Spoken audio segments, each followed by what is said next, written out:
Place à la découverte de ce dimanche, désormais celle d'un domaine à l'identité particulière. À Montrichard, dans le Loir-et-Cher, le domaine du Clos de la Source est à la fois une maison de maître, un refuge LPO, tout en abritant plus de 600 mètres carrés de cavités troglodytes. Visite de ce lieu historique avec Christine Launay et Nathanaël Lemaire. Au-delà de ces hauts murs d'enceinte, la maison de maître du XVIIIe siècle se love dans un écrin de verdure. Le lieu a été réinvesti en 2022 par Émilie et Angélique. Elles ont rendu au domaine du Clos de la Source son attrait d'autrefois. Le coup de cœur fut immédiat. Nous voulions en fait avec mon épouse reprendre un domaine historique avec beaucoup de cachets, beaucoup de patrimoine et en fait remettre au goût du jour et refaire vivre un monument comme ça. On a voulu faire quelque chose à notre image, d'authentique, responsable et chaleureux et accueillant. On a de la chance, il y a du soleil, ça chauffe bien. Ce lieu, Émilie et Angélique aspirent à le partager avec le public, car il recèle un patrimoine exceptionnel. Sous les terrasses, un ensemble de 700 mètres carrés de caves troglodytes révèle une architecture singulière. Cette pièce est assez exceptionnelle puisque vous avez une ancienne champignonnière au milieu et des étagères sculptées dans la roche qui accueillaient des bouteilles de vin autour. On nous a indiqué, des spécialistes qui connaissent ce type d'habitat dans la région, que cette pièce était unique puisque les étagères sont rectilignes et sculptées dans la roche, ce qui visiblement ne se fait pas.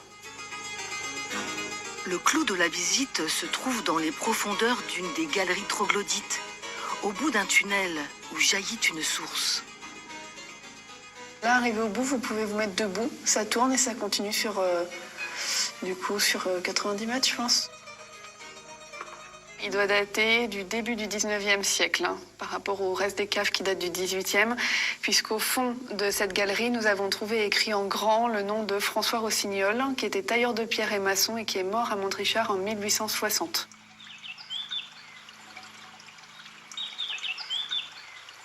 Donc la source arrive ici. Comme vous pouvez le voir, l'eau est très limpide, très claire. Nous avons beaucoup de poissons, beaucoup de nénuphars. Et donc la seule chose que nous faisons régulièrement, c'est nous curons simplement la mare. Férus d'histoire, les propriétaires du Clos de la Source ont fait de leur intérieur un cabinet de curiosités. Il comprend l'atelier où Émilie exerce ses talents d'illustratrice scientifique. Dans cette pièce qui fait à la fois salon pour nos clients, cabinet de curiosité et mon atelier artistique, je suis très bien, je suis dans mon élément. Et il ne faut pas plus pour faire une belle illustration finalement. Ça fait 15 ans que je fais ce beau métier et que j'essaye de le faire vivre, de le faire découvrir aux gens, que je l'enseigne, parce que j'estime qu'une discipline artistique, si on ne la transmet pas, ça n'a aucune utilité. Un artiste qui ne transmet pas, c'est un artiste qui s'éteint. Et surtout pour un métier qui est très rare, que je suis l'une des seules en France à enseigner. Et c'est un métier qu'il faut faire vivre.